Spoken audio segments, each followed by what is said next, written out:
Alô, gente querida que nos acompanha aqui pelo nosso canal do YouTube, também pela TVC, programa De Frente com o Astro, com o nosso querido amigo e companheiro Astro Gildo.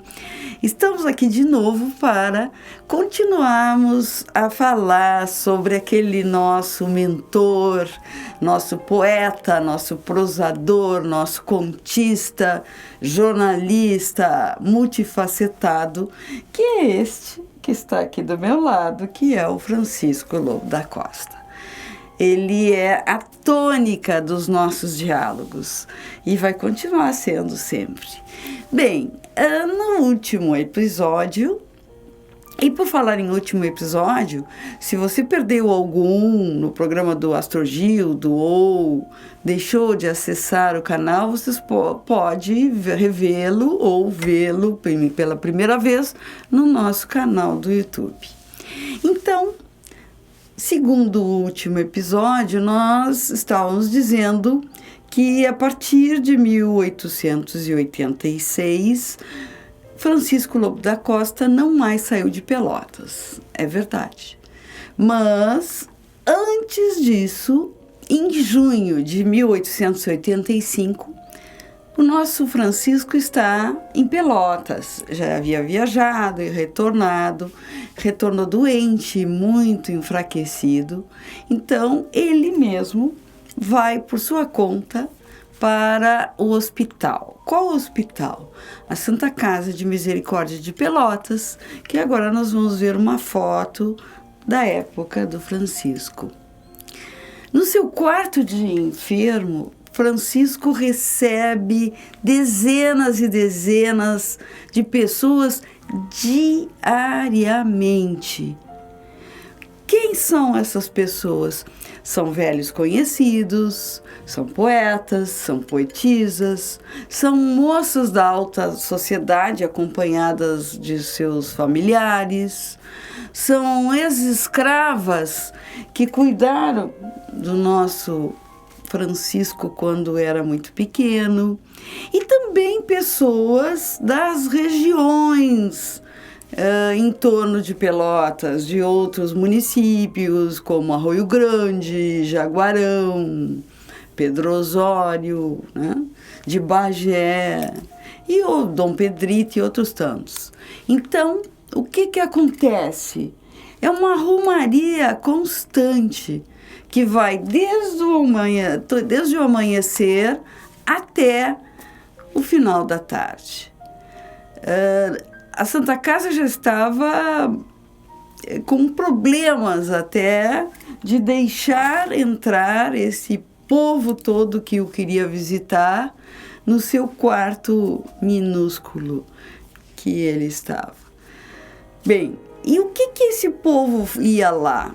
Todos iam lá desejar ao nosso Francisco que ele melhorasse, que ele se curasse, e também levavam presentes para ele, dádivas materiais.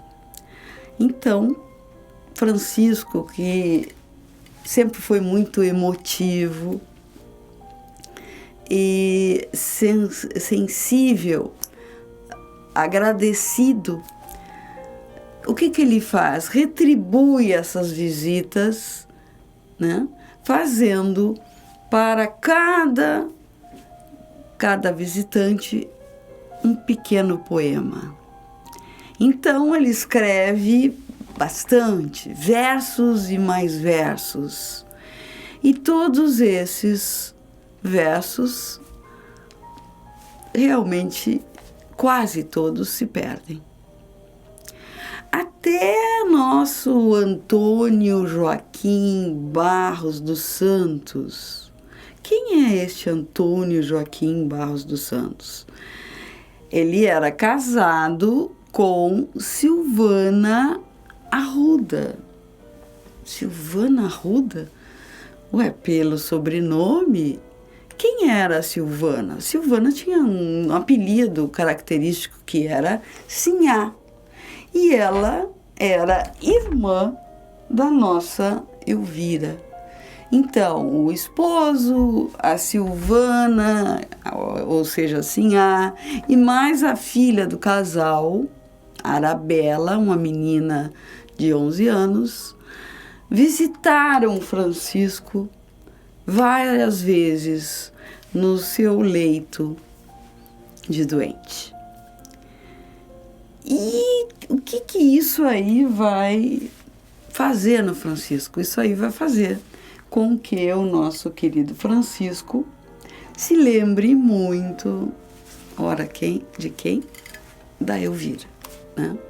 Ele fará versos lembrando a Elvira, o seu amor, a sua felicidade da época em que ele frequentava os saraus da Casa Arruda e também o tempo que ele namorou a nossa querida Elvira.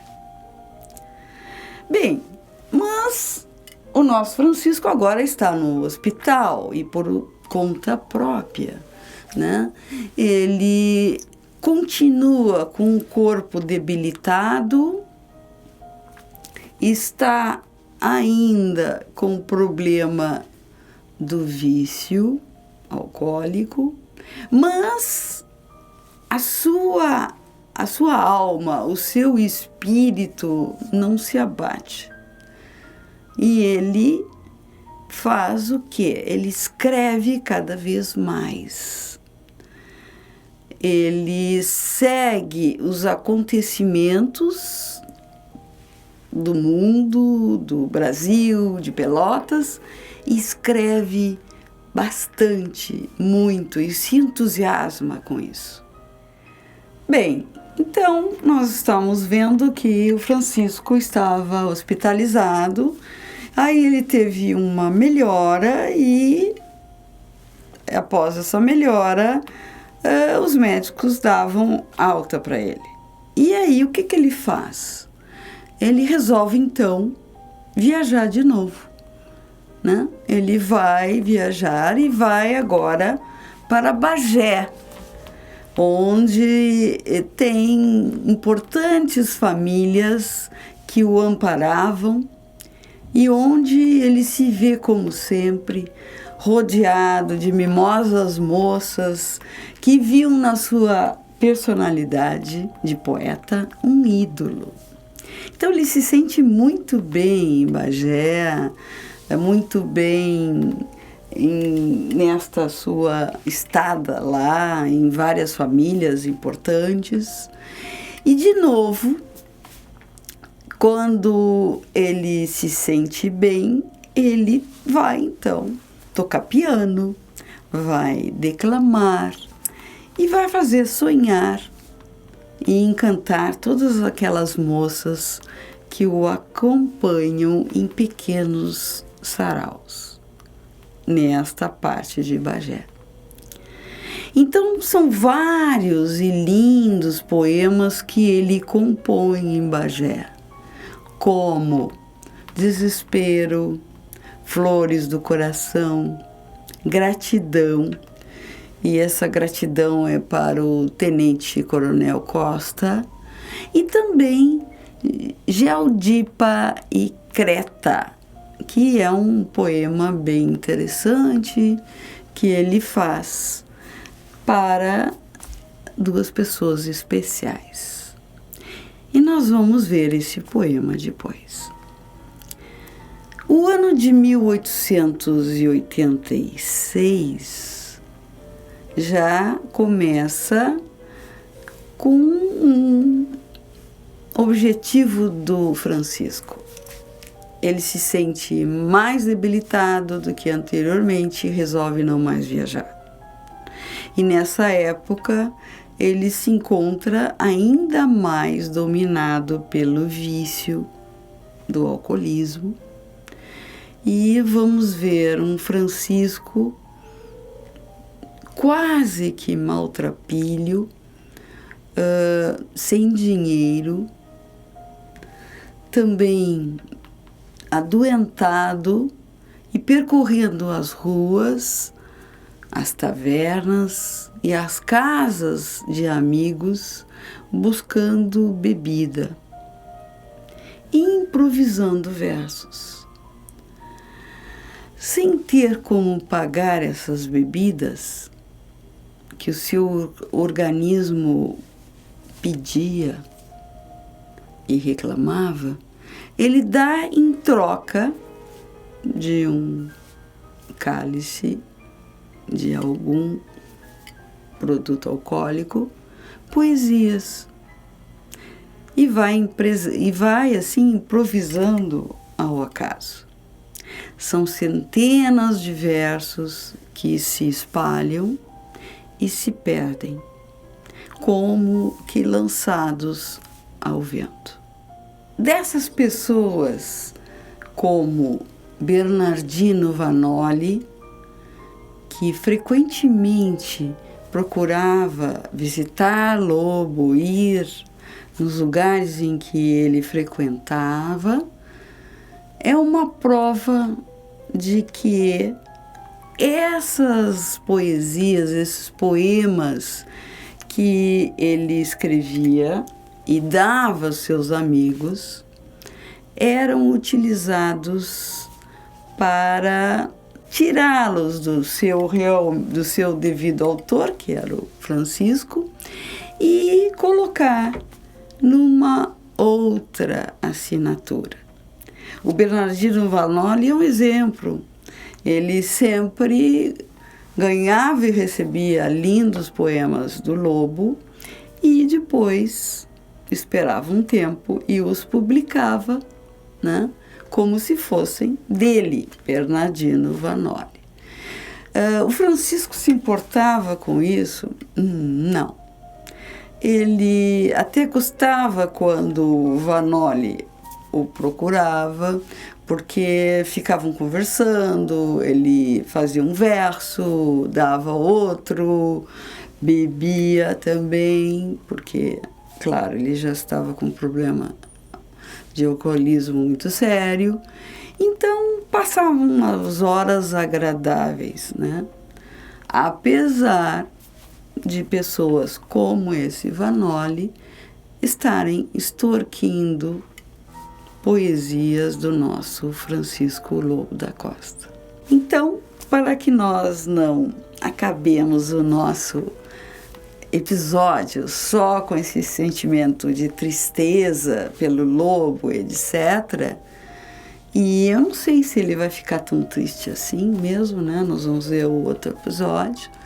Vamos ouvir uma música maravilhosa cantada pelo nosso querido maestro, produtor e diretor e tenor, nosso querido, quem? João Ferreira Filho.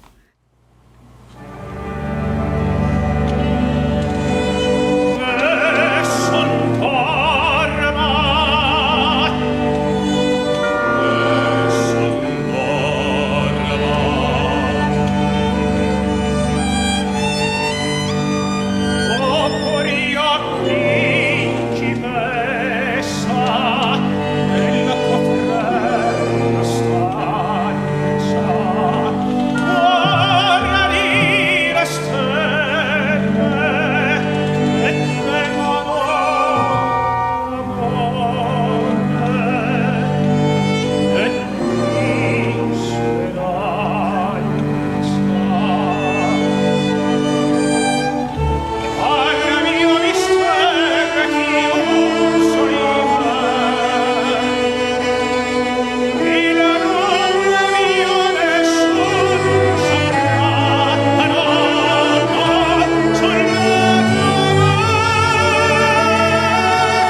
E eu vou me despedindo aqui, deixando o meu abraço, meu beijo para vocês que nos acompanham e até um novo episódio.